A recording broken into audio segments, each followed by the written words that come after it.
What's going on, everyone? I'm Harry Potvin, and welcome back to another episode of the H Panel, the show where we bring on guests from all different backgrounds to talk mental health. Today, I have the pleasure of being joined by my friend Jordie Burrell. Simply put, Jordie is a former football player turned actor, turned music producer, turned Black Lives Matter activist, and of course, the amazing talent behind my intros and outros to all these videos. I'm very excited about the conversation we're going to have today. Jordie, thank you so much for joining me. Harry, thank you for having me, and thank you for such a warm and welcoming intro. I definitely made myself sound more important than I am in that little things that I've done, but I'm ready to go. Thanks for having me, buddy. Yeah, let's do it. Before we get started, why don't you tell us a little bit about yourself, where you grew up, what made you choose football, music, acting, etc.? So, I was born in the States. I was born in Cleveland, Ohio. That's kind of where the story starts. Born there. Came to Canada when I was like a few months old, so I don't have much experience being in the States, but it is still home to me. Some things that I started noticing growing up is I was a little bit bigger than most kids my size. So right away in my ear, I got from just about everyone that I needed to be on the football field. So one thing turned to another. You end up on a football field once so many people tell you the same thing so many times. You start to listen. So I played football for a long time. For the Cambridge Lions, represent. Hope some of them are watching. Shout out. Nice. Won a few championships there. Committed to Western to go play some football there. One thing kind of turned into another with injuries and whatnot, and kind of had to take a walk on football, but was acting at the same time. Just kind of let not the responsibilities, my priorities, do a little flip from football to acting. Did a few years of that. Came to Guelph to act, realized I hated school. That's a reality for a lot of people, and there's nothing wrong with that. Hated school, and I hated being told things. I wanted to be my own boss, and being an actor, you're constantly being told by a producer or a director what to do. I started to think, well, maybe do I want to direct, and do I want to start doing something along the lines of that in acting? But then I thought there's a lot of people that are similar to me that don't like direction as well. So I thought, what's the main job that I could be entirely my own boss? And what I came to with that is becoming a musical producer. So now I produce for amazing people like yourself and other rappers around the local area of Cambridge and whatnot. And I'm hoping to expand and continue to do that and just kind of see where I end up. Awesome. Yeah, that's a big thing too, like finding something after you've kind of either retired from a passion or like ended something, like in your case with an injury, like so abruptly. It's so important to find something else to occupy your time, or else you're gonna go in like a downward spiral quick. And I'm sure you can kind of speak on that. I know this is one of your first, or is it your first year being away from swimming? First year, yeah. So I know exactly that feeling. It kind of, you feel a little bit empty. There's a lot of time you don't know what to do with. It's strange going from, I'm sure you can understand that, a university level of swimming. You get a lot of attention, and as horrible as it seems, we all like attention. So when you go from playing at a high level of anything to trying to kind of figure your way out in another field that you might not be as familiar with, it's very overwhelming. And there's a lot of struggles that came with it for me. Like I slipped into some serious episodes of depression and just trying to find my way, because for so long the only thing I cared about and the only thing I knew was football, football, football. Yeah. But as you said, if it's taken away from you abruptly or as your career ends, there's still that part of you that isn't done with it. There's a huge part of me that still wishes I was playing football. And I'm sure there's a massive part of you that still wishes you were swimming. Oh yeah. So yeah, that was kind of my thing. And I think the main thing, I'm probably getting ahead of myself here, but the big thing I learned is how to take one grind and apply it to another. You're gonna find that out. I found that out myself.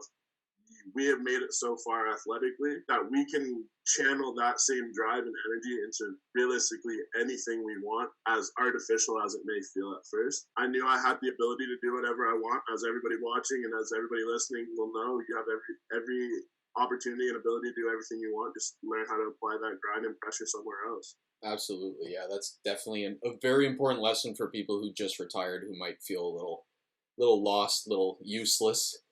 You're not alone. No. You are not alone. No, Far sir. from it. And then when you're in that position, you're like, I'm the only person going through it. Oh yeah, and like that, and that's a massive thing, and it's hard to not have your mind like that, because you're the only one that knows exactly how many hours you put into whatever you're doing. I could sit here and tell you that I produce every day, but until you come here and watch me do it, you won't fully understand the amount of time that I put in. And same with you. I'll never understand the amount of backstrokes or whatever you've done. And yeah, you know what I mean? That's what like, there's been so many times I bet you wish you're like, oh, this is stupid. I just want to stop. And now that you have to stop, it's like, what was I thinking? You know what I mean? It's hard to believe that you will find something that you love as much as what you know that you love already. You know what I mean? So that's kind of a big message I definitely want to get out here is like anybody who's transitioning into something else, like just keep trying stuff. You found something that worked for you for a long time, and there is something else that will work just as well. You just have to have the patience and kind of know that things aren't going to be, you're not going to be a world-class swimmer. If I started swimming today, I wouldn't be as good as you know what I mean? So right. So I'm just going to go section by section here, and I'm going to start on football. You already answered the one question where we talked about transitioning from passion to passion, but I know because I've interviewed a couple athletes, and I realized that a big reoccurring theme that I've seen is pre-performance anxiety. So did you ever experience that on the field? And if so, what were some ways that you were able to combat it? Wow, I can't talk today. And bring yourself into game mode. Absolutely. So there is a few things. I know a lot of people will talk about eating before sporting events. I'll be the first one to tell you I'm the worst person to talk to. When in high stress moments, I don't eat a thing, bro. And that is terrible. I will be the first person to tell you that is not what you want to do. But it's just that feeling that you feel like you're going to throw up because you're in a high intensity situation. And it's easy not to eat because you think anything that I put in is going to come out kind of thing. And that's exactly what I thought. As I'm growing now, I'm starting to learn that our body can tell us different things and we can feel things that aren't necessarily true. And that's kind of one thing that I started noticing is that when I would have these butterflies in my stomach, the anxiety of, am I going to make the play, whatever, you realize there's nothing you can do about it while you think about it. There's literally zero things you can do while you think about it. The only thing you can really do is get out there and do it. And that's kind of the mindset I apply to a lot of things. The longer you wait, the longer you think, the longer it's going to take you to do something, or the more difficult it's going to be to do that. Music was a huge help for me. I always like to have my headphones on.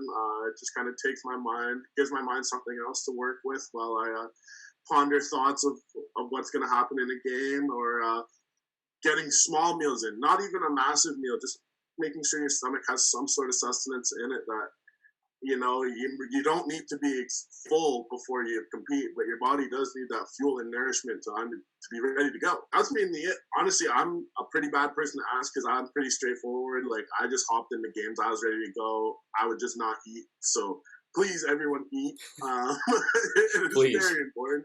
Yeah, please, everyone eat something before they perform because your body does need it as much as you don't think it does. Other than that, just get out there and do your thing, do your sport. It's what you do. It's kind of what I've always told myself. This is what I do. And the more I overthink it, the more I'm going to think I can't do it, but we can. We're all, we put ourselves in situations to succeed always. So pre-game anxiety, that's just a voice in your head. Essentially, that's not me belittling it at all, but that is it. And then in regard to acting, when I was younger, I used to be in like performances and musicals and stuff. And I remember that, you know, the read-throughs and the rehearsals, they were always fine. Like, I was like, oh, I got it. But then there was something about getting on stage and seeing that big crowd for the first time. My anxiety just went through the roof, like, immediately. So did you ever experience that while performing? And if so, what were some ways that you helped yourself calm down in that situation? That's a great question, too. Wow. I find what helps me a lot when I'm on stage is there's a few little hacks. One thing is those lights that are on you are super bright. So if you look into them, you can't see anyone that's in the crowd. Yeah. That's kind of like the cheater's way of doing it. Don't envision people are all in their underwear. You're going to laugh. You know, just imagine everyone's in their underwear. No. Never works. The way I see it, especially in acting, is I'm very much a person who loves high intensity situations, high risk, high reward kind of thing. I know when I'm performing in front of a crowd that is paid to see a show, I know they've only paid to see that show once. And it is my job to make sure that my face is remembered by each and every person so that every time they see me on stage, they can trust that they're going to have a good performance. That's kind of what I tell myself. I imagine, what if I was the paying person? I wouldn't expect to see someone go above and beyond. I'm just here to see the show I paid for. People aren't expecting you to be the best in the world. And that is a huge reality, is that people don't expect you to be the person that you expect yourself to be. So you just being who you are is exactly what the people are paying for. And they trust you, because as soon as you start doing more or less than that, you're doing something weird, or you're not giving them the most authentic performance that you can give. And another thing is, we're all humans. And you'll probably hear me say that 8 million times throughout this. We are all humans. If I mess up, I mess up. And majority of the time, if I mess up, people don't even realize it's a script. Like, how they probably haven't read the script, or they don't know that I wasn't supposed to trip on my way over here or whatever. Life is about adapting, making mistakes and adapting. So if you do make a mistake, it's about how fast can you clean that up, and how comfortable can you be going forward knowing that you made a mistake, but you still got a show to put on. You know what I mean? Like, it's not dwelling. That's my big thing. If you get one shot to do just about everything in this life, don't dwell on it. You're going to get another shot. If you mess up, do better next time. What you have at that very moment is what you have to give. So that was kind of always my mindset to help me through, and not imagine people were in underwear. That's perfect, actually, because my next question, you just answered it, was like, what would you say to an actor or actress that kind of is hard on themselves after either forgetting a line on stage or even before they step on stage? I don't dwell on the successes either, because that's when ego builds, and ego builds nothing but destruction. Yeah. If you ask me, if you are so caught up about how well you did something, you won't do it as well the next time. And that's the facts. You get comfortable. That's something I pride myself on. I never want to feel comfortable in anything I do. Even when it comes to things like mental health, I never want to feel like I have my brain completely figured out.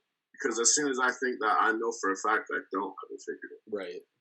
There's nothing controllable in this life other than what we wear in the morning. There's nothing beyond that we can control. So do your best. You mess up, you mess up. If you did a great job, sick, you can do better. That's that is another thing. That's one thing. You can always do better in sports, in acting, in producing, whatever. You can always do better, and you can always do worse. So just give it what you can, and try again next time. Yeah, perfect. You obviously have a passion for making music, and in a lot of research studies, it's kind of shown that music actually acts as a medium for processing emotions, and it's seen as a major calming agent for stuff like anxiety. So how, for you personally, does music producing help your mental health? Wow, Harry, these are good questions. I like this. So, yeah, I like that a lot. So I'm going to start by saying music is very much a window into me. I can't make you a super heavy trap Travis Scott type beat if I'm sad, and I can't make you super sad XXX, whoever you're listening to, that's Lil Peep style. I can't make that if I'm in a happy mood. And that's kind of my way of breathing. And I kind of have this little acronym for art. And the way I kind of see art is this artistic representation of truth. You can't fake what you make. If I'm sad and I want to make something happy, it's going to turn out sad. There's no way around it. If I start making something sad and it turns out to be happy, well, chances are I'm having a good day. And it's beautiful, because without words, I can send you a beat and you can feel what I'm going through. I don't even have to tell you how I'm feeling. You know what I mean? And I think as much as we're probably going to end up talking about the stigmas of mental health too, it's a beautiful way as a male who, like, a lot of times are frowned upon for having these issues, which is stupid, is so dumb. It's a good way for me to just be like, hey, look, here you go. This is what's going on with me. You know what I mean?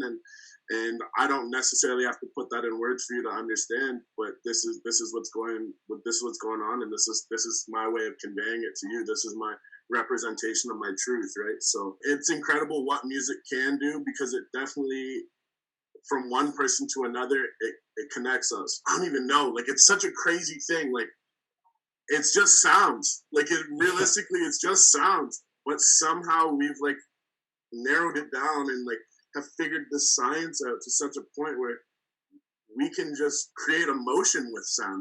I don't know. I don't even know. No. I'm probably getting carried way, but it blows my mind as I try to explain it more and more. I know exactly what you mean. I actually thought about that recently because I forget what song I was listening to, but it like snapped me into a good mood, and I was like, man, these are just wavelengths, like sound wavelengths, and they're getting my mood all the way up. How is that possible?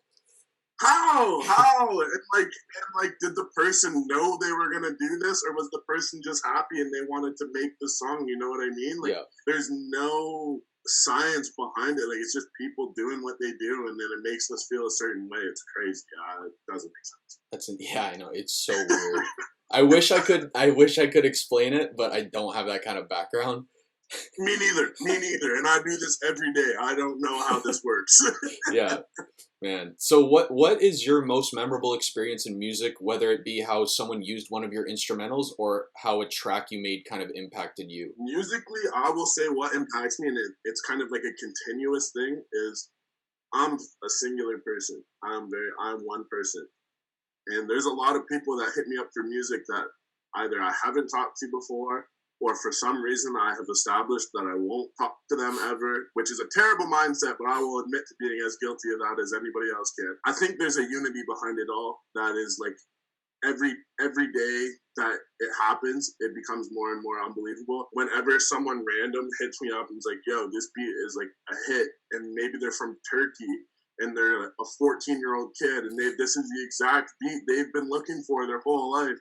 And I'm a 22-year-old kid that's sitting in his apartment in Cambridge, Ontario, that had no intention of it ever reaching Turkey. It blows your mind. And I think I'm going to come back to that whole unity thing, is that like, we don't need to be beside each other. We don't need to know who each other are to understand that we're working together to create something, and to create something beautiful in that. So just the process of creation and the people you meet and the amount of knowledge you drink in just sitting with other people that are doing the exact same thing as you, it blows my mind every day. And it definitely is what makes this whole producing thing fun. It's incredible. Like even something as small as doing intros for people on their YouTube channels, you know what I mean? Like, to me, it's like, here's a 45-second clip of something I made, but to you, this is the intro to your project. You know what I mean? Like, this is just part of what's making your thing you. And like, that blows my mind, because to me, I was just like, I will tell you 100%, the songs that I've sent you that you've been like, I love those, I've been like beats that I've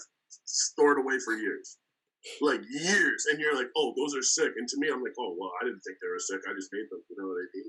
Like, it's crazy, man. It's crazy. There's a beautiful thing about it. And it's just the appreciation you see from other people, and it's awesome. We're actually going to go back to unity in a bit, but in regard to the stigma that we were mentioning about mental health, I know a big fear of mine when I started to open up more about my mental health to friends and family was kind of wondering what their reception would be, because in my head, like, mental health was this thing that only crazy people had, because the stigma kind of makes you believe that. So when you first decided to speak out about your mental health path, what was the reception like from your family and peers? I think the main reception, and what made it harder for me, and it's no one's fault, is that I very much hold myself as a person that's untouchable, and I see that in yourself as well. We're very much people-oriented people, so kind of throws people off to see us act in ways that aren't upbeat and party-like and whatever. So at first I was like, is everyone going to think I'm faking? You know what I mean? Is everyone going to be like, well, Jordie, you just turned up at our grade 11 dance and you were in your Titan bright gear and you lit up the dance floor, like, how can you be going home and sad and thinking about killing yourself, as grim as that seems? You know what I mean? Like, and that built up in my head, and that was kind of the reason that I was like, you know what, I'm not going to tell anyone, because I am okay when people are around, so nobody's going to believe that I'm not when nobody's around. You know what I mean? Right. What kind of blew my mind is that, like, people started, and I don't know if you can speak on this too, people notice things about you a lot before you do. A lot of people, when I was like, hey, there's something more going on in my brain, they're like, yeah, I know. You know what I mean? You're like, no, you didn't, because I didn't know. You're like, no, I do. Like, it is a lot more of a warm hug and embrace from a lot more people than you would expect, because, like you said, once you get over the idea of it's not just a crazy person thing, like, it's actually the most human thing to have, is some sort of thing that sets you apart in your brain. you notice that like more people will be willing to talk about it if you are just willing to be that first step. Going forward, that's kind of how I saw things. It was like, it's not that people won't believe me, it's people won't believe me if I don't start talking about it. Yeah. So that kind of was like my Kickstarter, and as I started talking about it more and more people were willing to open up with me, and slowly I kind of realized that there was a strong correlation between the people who follow me and my friends. I'm not going to call them fans, my friends, and the mental health issues that we all go through. And once I let that wall down, it allowed many people to let their wall down, and I've made a lot of great friendships out of that. And some friends that were friends before are now closer friends because we know that it's not all sunshine and rainbows all the time. You know what I mean? It's unrealistic to think that. So yeah, I'm like, to anyone who is afraid of reaching out and saying, hey, I think there is something wrong, or not even something wrong, but there's something more going on to me than I'm willing to show. Even if it's as simple as reaching out to you or I in a DM, please talk to someone, because I know you think you're going through something alone, but you're not. There's no way for me to say we go through the exact same thing, but the fact that we each go through something is enough for us to be able to talk. Yeah, man. That is probably my 2 cents on that. I hate that people feel alone, because it is more inhuman to not have mental health issues than have. So yeah, that's the look. I'm the same way. I hate when people feel alone because I remember how that felt. The worst feeling in the world.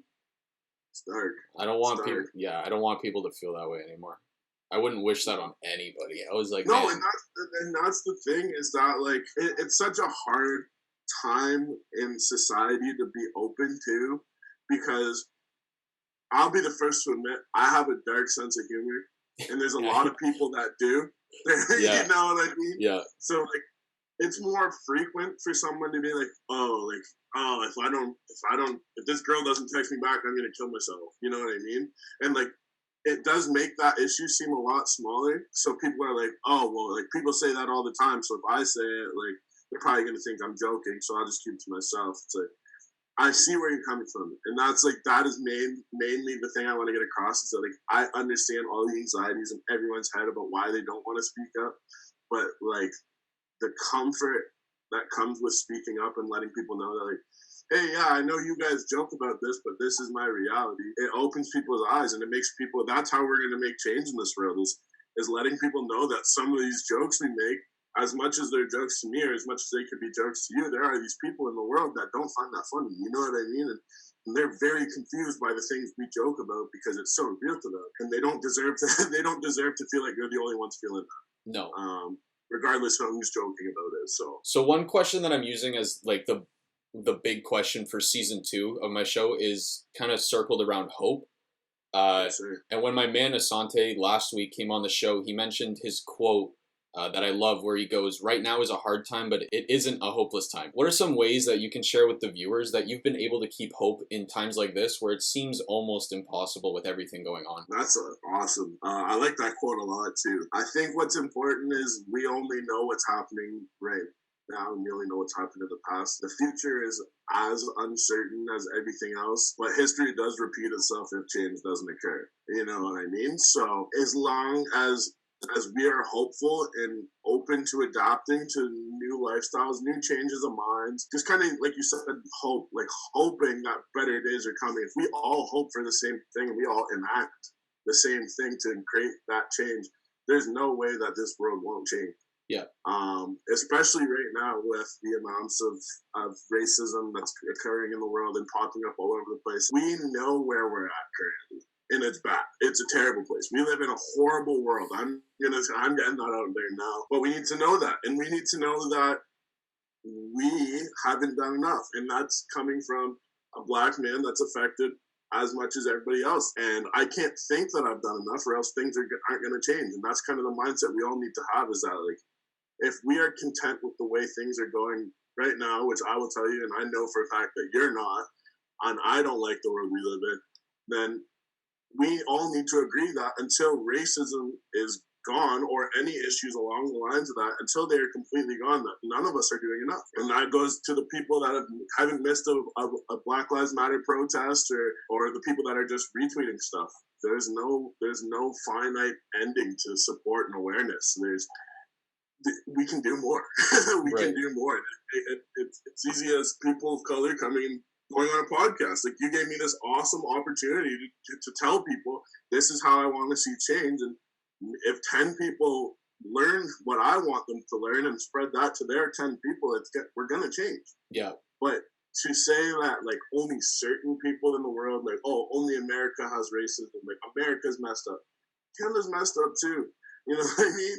And I'm sure we'll probably go into that because I'd love to speak on the whole racial aspects of living in Canada and whatnot. But we all need to change. And we can be hopeful for that change, but we can't hope the change is going to come if we're not all doing our part. Yeah, that's another thing too. I talked like last week about it. There's so many people I've had conversations with where they're like, what am I going to change? Like, what is my contribution going to do? And this doesn't really affect me, so why should I care? It's like, bro. You're so lost. Like, you're so lost. And, like, the hardest part is, like, people like that mindset they have is so thick that, like, no words you can really say to them get through. You know what I mean? Yeah. Because to them, it's like, oh, the issue's only in the States. Why am I going to go rally in Kitchener? Well, there's probably issues around Kitchener that exist. You know what I mean? Like, right. There's like, it's such a lazy mindset. That's what I hate. People just think the world's going to change the way they want it to, but they can just keep their hands out of the mess. You can't. There's no way. There's no way. Everyone's got to get messy right now. Yeah, let's all get messy. That's the message of this podcast. Let's get messy. What do you think the next steps should be for us to kind of achieve success with this movement? Because what a lot of people don't really seem to understand is that this whole thing going on is not a trend, and it's going to take a lot more hard work and incredibly dedicated time to get that justice that's deserved. Absolutely. The next step, and it's hands down the most uncomfortable step and the longest step, is calling out our friends. I will be the first person to tell you 99% of my friends, I have a lot of friends. Now, that's not a flex, but 99% of my friends aren't as pro Black Lives Matter as they want to. And that comes down to something as small as sitting in a room, and this has happened to me thousands of times.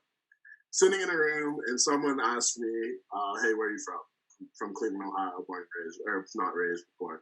And they go, oh, how long have you been in Canada for? Oh, like 16 years, way longer than I lived in the States. And then they go, oh, so you're Canadian. And it's like, no. Well, like, no.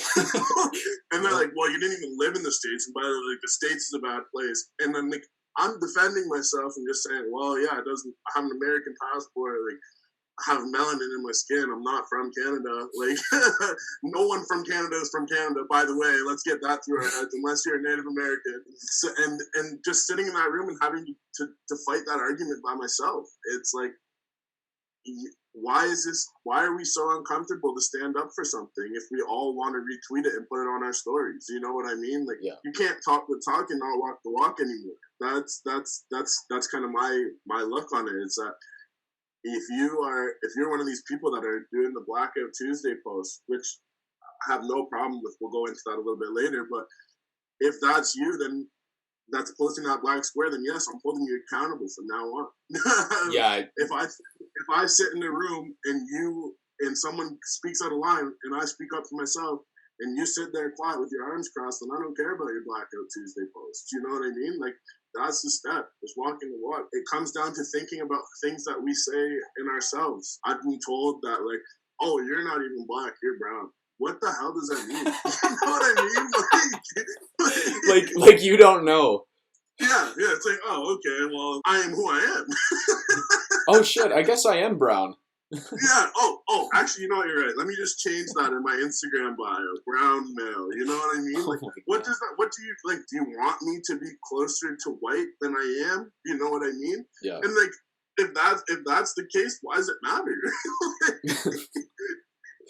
But there you go, that's the thick mindsets again. It's like there's people that will watch this podcast and sit there and think that I said that. Like, that they know they have said that to a person before and be like, yeah, but it's different. That's my friend. Like, no, like, stop giving yourself that pass. Like, stop saying the N-word around your friends because they're black.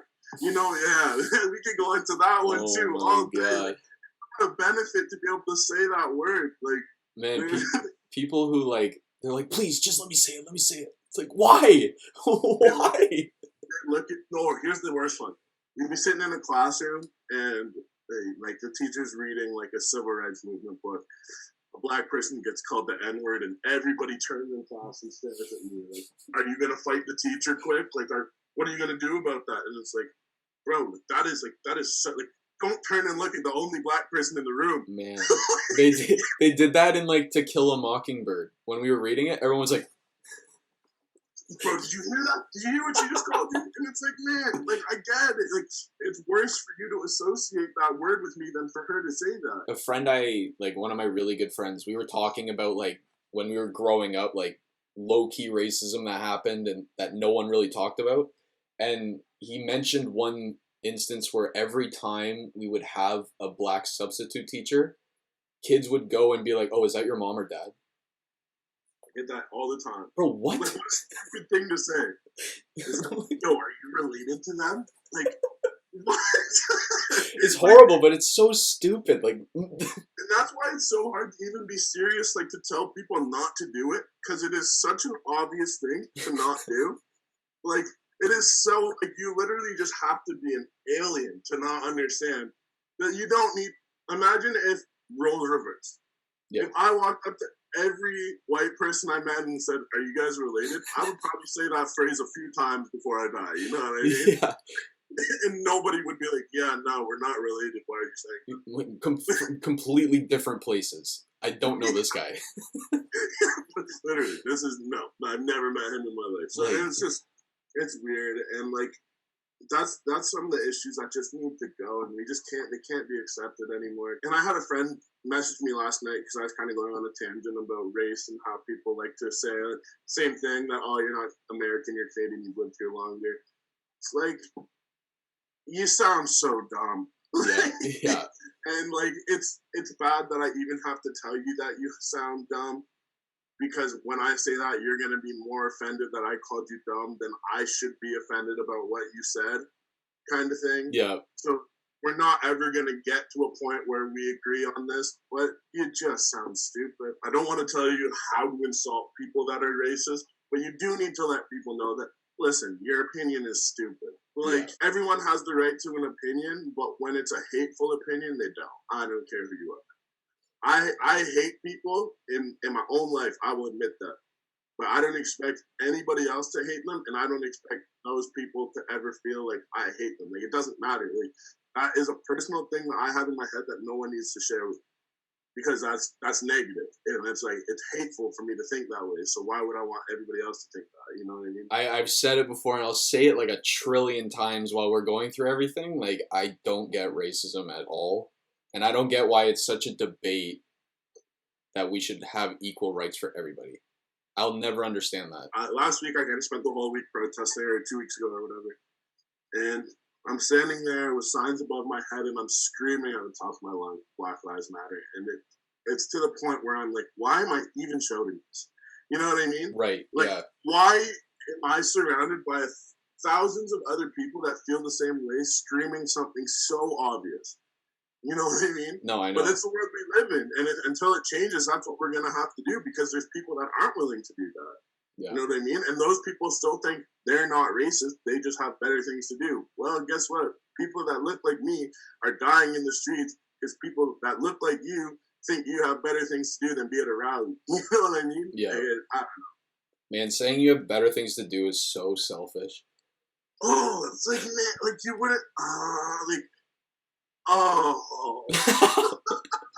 I'm a person that thinks before they speak, so as most people should and most people do. So to even hear people say yeah, I wanted to be there, but I had to work. I'm calling those people out. I'm sorry. And I'm sure that all my friends that are watching this that said that to me are going to be mad at me. But you can take off a day of work. To say I wanted to go, but means you didn't want to go. I'm sorry. I'm calling them out. You know what I mean? Yeah.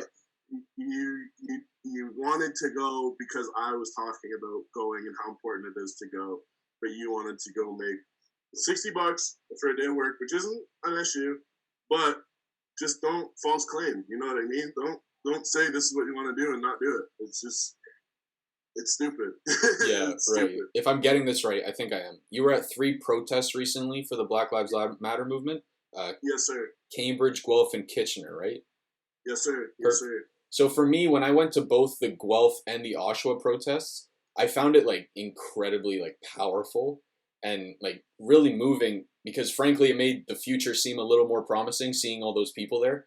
But when I turn on the TV or I go on the internet, all I ever see are media outlets pumping out fear, like focusing solely on the looting and the lighting, building is on fire and the physical altercations and all of that. But from what I've heard from a lot of my friends from both US and Canada, the majority of protests have been positive and powerful experiences. So, what would you say to those who kind of solely focus on the media and believe that what is going on is simply just some thugs finding an excuse to burn shit to the ground? Yeah, and I'm glad we're going there because it is so true. I'm gonna compare this to the police, and maybe people will see the comparison, maybe not. I know that there's good cops in the world. I do know that. But unfortunately, the media only shows me bad cops. Yeah. You know what I mean?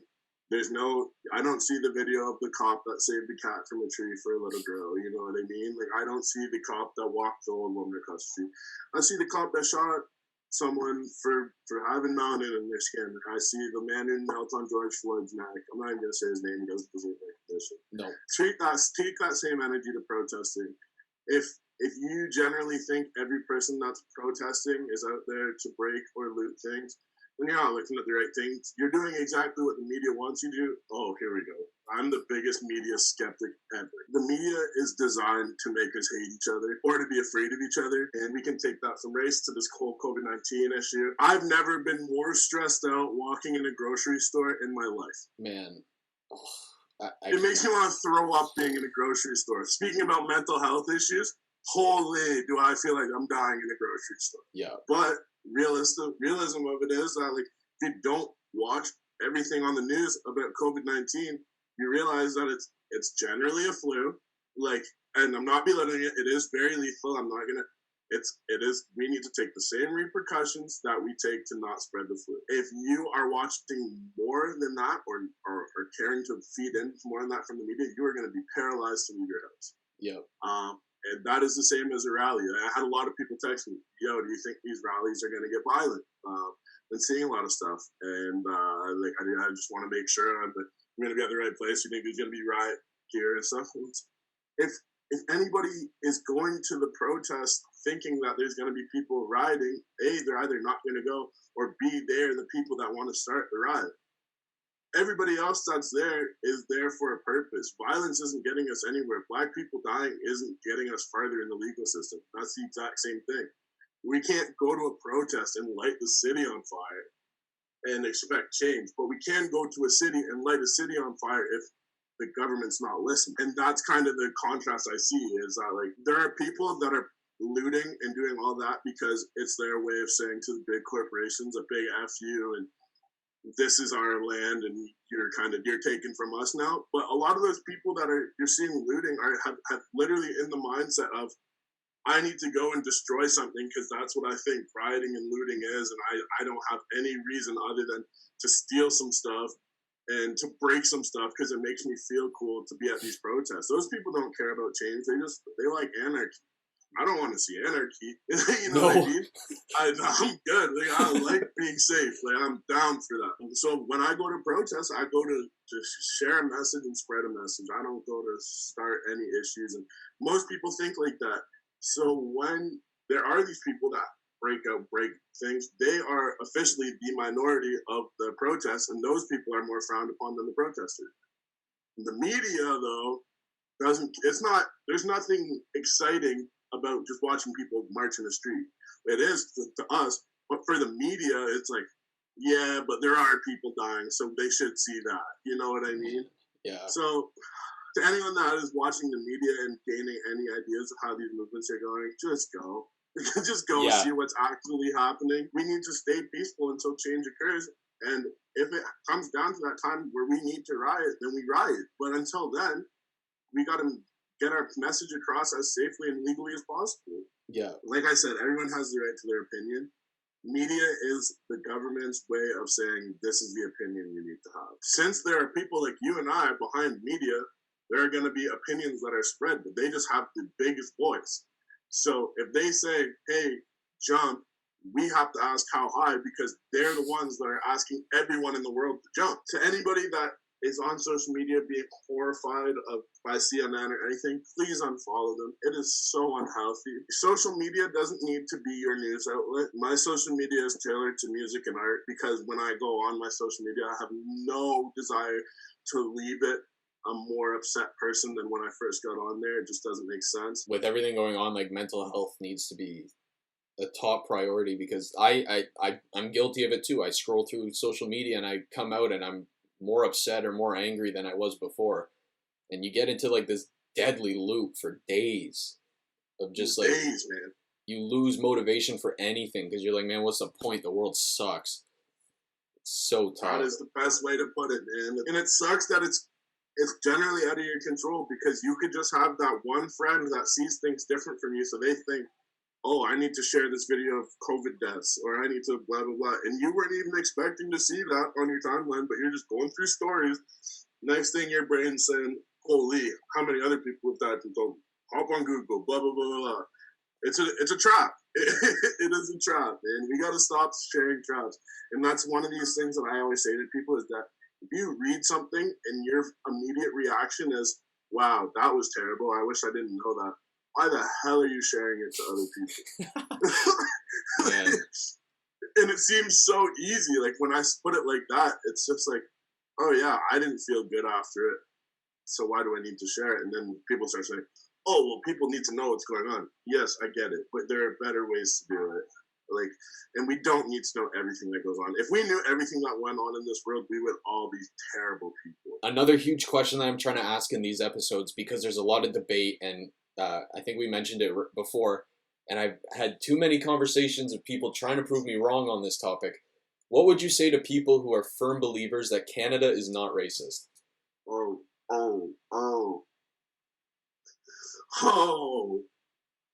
And then you are racist. To be that ignorant and to think that there's just a border where words and actions stop. Like, for example, I'm from the States. I live in Canada. I don't have racist ideas, but someone from the States that moves to Canada could come with racist ideas and vice versa. Like, thoughts don't just stop traveling at a certain point. Like, you pass the border, it's all gone. Like, whoa, I actually love everyone. Like, no, man. Like, no. And without going too into it, maybe we're not as bad. I'm not even going to say as bad. Maybe we don't learn about it as much. And also, we live in Canada, so no one wants to tell anybody bad things that happened in Canada. You know what I mean? And that's what I've had to tell this to a lot of people is that we watch American news from Canada. So as people that consume media, they're trying to divide us. They want us to think, this is what happens in the States. It doesn't happen in Canada. Therefore, the States is bad. It's not it. It's not it. It's just that we have a media vacuum. So bad things that happen in Canada go through the vacuum, and all the things that are good don't go through the vacuum so we can see it. You know what I mean? Right. If you were to take 2 seconds and just look around you or just think about the words we say or anything like that, like there's like racism is a thing here. It is a thing here. And it comes down to imitating people's accents. It comes down to just like the stupid comments about you're not even fully black, or like it's stupid. Like, can I touch your hair? Oh my God, no, you can't. Like, oh, can I touch your hair? Can I pinch your cheeks? I don't. Like, it just makes like, how can you not think that's racist? Like, you're literally making us feel like we are people at a petting zoo, or like. This is Jordie, and then I start speaking in a well-educated way because that's the lifestyle I was given. And people are like, "Oh, you don't even sound black." It's like, man, like, what the hell? Like, you know what I mean? Like, how can you be that ignorant? Wow, you're whitewashed. What? Yeah.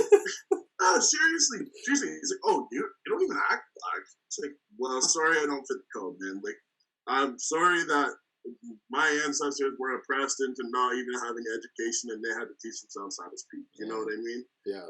It's just taking a step back from what we know and think is okay and realizing that we think that's okay because our ancestors thought it was okay.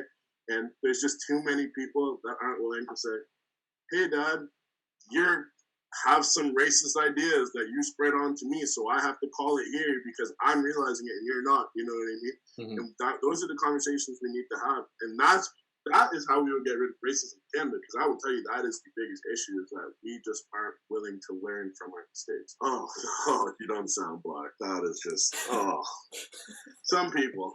Like I said, this is just like something that sounds so stupid, and there's gonna be so many people that are, what? People say that to you? Yeah, and they're probably your friends. Like, Yep. That's the reality. You know what I mean? So, it's here. Racism is here. There's no doubt in my mind. Right. So now I have a couple rapid fire questions. They're not really related, but I was going to ask them to everyone from season 1 to kind of hype up this season, but I never got the chance because with everything going on. So I'm taking these questions and asking everyone on season 2. Perfect. So, on that note, being an experienced music producer, you obviously have your personal favorites and inspirations for your work. So, on that note, who are your top 5 singers, rappers, or musicians, dead or alive? You know I hate this question, too. You know I hate this. Okay. Let's see. Kid Cudi, number 1 on my list. The first person that ever spoke to me and told me that it's okay to not be okay. He didn't tell me that personally, but man, he called you up. Part 1. Yeah, he called me up. We're both from Cleveland, and we're probably both related. So, but no, Kid Cudi is definitely up there for me. And not only in his ability to express his mental health issues, just his ability to create a completely intricate sound blows my mind. The guy has like 7 different genres on 3 different albums. Doesn't make any sense. Yeah. Lil Peep, I'll put up there as well. I feel like he's the father of the misfits of this generation. A lot of people can't connect with him. A lot of people think his music's stupid. But he was kind of the foregrounds for these Juice WRLDs and everything else that's coming out now, because he was the first person to say, like, I want to be in this rap game, but I'm done talking about flexing about girls and money, and I'm going to talk about drugs, but you're going to hear it in a totally different way. You're going to hear about how I take these drugs to put me to sleep and how I take these drugs to live a human life. I definitely love that aspect. Joey Badass is up there. I think he's probably the dopest MC you'll ever see. I don't even have like much deep love for him. Like, it's just like his music is so good, I just can't stop listening to it. I definitely like the Blink 182s, that kind of sound. Those guys like to have fun. Like the punk rock music era, that is like the most like, that's horrible. Like, I can't even put this like fuck you, I'm me. Like, yeah. that is like the genre that does it best. It's I'm gonna skateboard and I'm gonna spike my hair and I'm gonna talk about this girl I fell in love with at a rock show and she doesn't even like me back, but I have this song about her, so I'm gonna drop it. You know what I mean? Yeah. It's not angst. Oh, I should have said this way earlier. Mac Miller, hands down. Mac Miller, God rest his soul and Pete's soul. That guy broke down a wall for white rappers, and people don't understand that. Nobody cared about the white rapper if it wasn't Eminem prior to Mac Miller. And Mac Miller, I think if you watch his discography, you watched his evolution as a human, which is so sad to see him go out the way he did. All right, so second one. For me, my 2 favorite guilty pleasure comfort foods are obviously pizza and chicken wings. On that note, for you, is it pizza or chicken wings that takes the crown? And I have a follow-up question for either one. Ooh, pizza or chicken wings. Okay, here we go. I hate to be that guy that answers on the fence, but if I got $30 in my pocket, I'm getting pizza. If I got $60 in my pocket, I'm getting 4 pounds of wings. You know what I mean? Hell yeah. It comes down to how hungry I am and how much money I have to put into it, because if you don't have much money, you're not going to be full off wings, which sucks because they're so good. But you're not going to be as satisfied eating pizza. So that being said, I'm going to have to say wings take care. Nice. Okay, so when you order chicken wings, do you prefer wings or drumsticks, and what sauce is your go-to? Okay, here we go. Back being on the fence, that's what I do. Drumsticks are nice because it's an easy one bite attack kind of thing. Yep. Wing, like the flats, you just have to be down to get a little messy, like we said earlier. Here we go. This I'll put it. If I'm on a date, I want drumsticks. If I'm with the boys, I want flats. Oh yeah, yeah. You don't care getting messy with the boys, man. Never. Sometimes hot sauce can be so disappointing. Yeah. That's because I am a hot sauce lover. But there are days where you're just like, you get the hot and it feels like someone put ketchup on your wings. And okay, yeah, I get that. so sometimes hot doesn't work. But I will say, when I go out, if any place offers like Frank's Red Hot and honey garlic on the same wing, ooh, that's my go-to. They call it fire and ice at Chuck's. I don't know what else they call it anywhere else. But I'm definitely down for that blend of sweet and spice. Top 3, but if you don't have a top 3, you can pick just one. Shows or movies that are getting you through quarantine right now. I'm rewatching Hannibal. That show blows my mind. Super dark. If you're not into watching people get mutilated, don't watch it. It just keeps my demons at bay, I think, by watching it. We're gonna go a little bit off of like Netflix. If anybody's kind of looking more into like what I like to watch as a producer, The Cave is sick. It's on YouTube. Just follows a producer and it pretty much his process when he has random rappers come through. He makes a beat in 10 minutes. They freestyle on it. They just record the whole thing. That's cool. Super good. Just kind of gives you a little glimpse into the life I try to live. So that's 2. Oh, Joker. Always Joker. Like, I could watch Joker every day of the week. Like, as an actor, that's the show that I think, or the movie that, as an actor, like, that inspires me to keep going because Joaquin Phoenix puts on such a incredible performance. And it's such a beautiful look at how mental health is stigmatized and people that want help don't get it because people are too quick to make assumptions and how sometimes, and I know it makes a lot of people uncomfortable, sometimes we are the reason that people go crazy. You know what I mean? Like, they are not necessarily us, but the environment we create as humans is the reason. It's not these issues that are in our head, it's the fact that other people can't accept them. So great film. That's my top 3, or else I'm gonna kill all day. So first thing you're gonna do when quarantine gets lifted? Ooh, I'm gonna have to hit sushi. I have to hit sushi. Nice. Because I'm telling you, I love sushi, but I cannot, like, I will not be full off of takeout. Like, it doesn't make sense. I need to put down that $30 and I need them to know that I'm here to do damage and then I'm leaving after.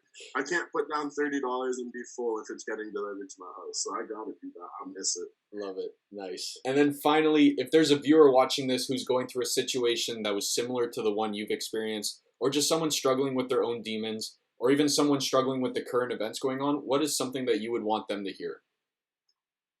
We are all responsible for living the life we want to live and creating the world that we want to create. So if you are a person that is going through some things, I personally promise you that there is, at minimum, probably 300 other people that are going through very similar situations, not exactly similar, but very similar situations to you, and that feel that they can't say anything or that they're overwhelmed. And it just takes one of you to say something for the other 300 to say, hey, I'm not alone either. The way I kind of view life and what we go through is that, like, we are all alone because we all live in separate worlds and separate lives. But realistically, we're all connected through trauma and through grief.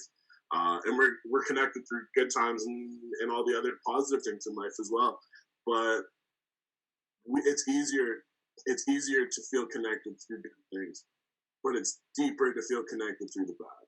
So just as much as it's hard, let somebody know that you're going through something, anyone, and just let them hear you. Don't expect anyone to want to change you. Don't expect that people are out there to fix you. People generally care for you. As crazy as it seems, as we watch all these people die in the news, there are people in this world that care for you. if you are watching the news, please turn it off. Find these people in your neighborhood, your community, and get help for yourself, because it's not embarrassing, man. And like, go to a therapist if that's what you think you need, because I've been, and I'm sure you've been, and many of my friends have gone. I've been the person that have talked my friends into going into therapy, because it is nothing to be ashamed of. And there's a lot of things in life that we don't understand, and sometimes those things happen in our brains. So if we can do anything to help ourselves or help each other figure these things out, then we're all going to be in a better place, and that's how we start changing the world. Wise words from Jordie, man. Thank you so much for joining me today. Bro, I appreciate you. Thank you so much for this opportunity. For all my guests at the end of the interview, I kind of give like 30 seconds to give them like a shameless plug. So if you got anything going on in your life that you want viewers to know, now's your chance. Well, I don't have anything going on, but I'd like to. So that's what I'm going to say, at 4L, at 4, the number, RELL_. I want to work with you. I want to work with everyone that's watching this, and I want to connect with you. I'm not a figure. I'm not an entity. I am a human being, and so are you.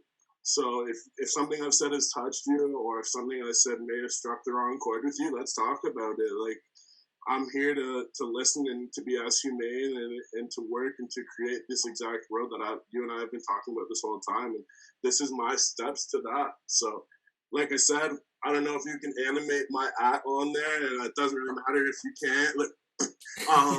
But yeah, if you guys are interested or fascinated by what I do or what I have to say, please get in contact with me, because I'm very excited to see where this takes me and where this takes you. Love it. And with that, we are done. To all my viewers, I will see you guys next time.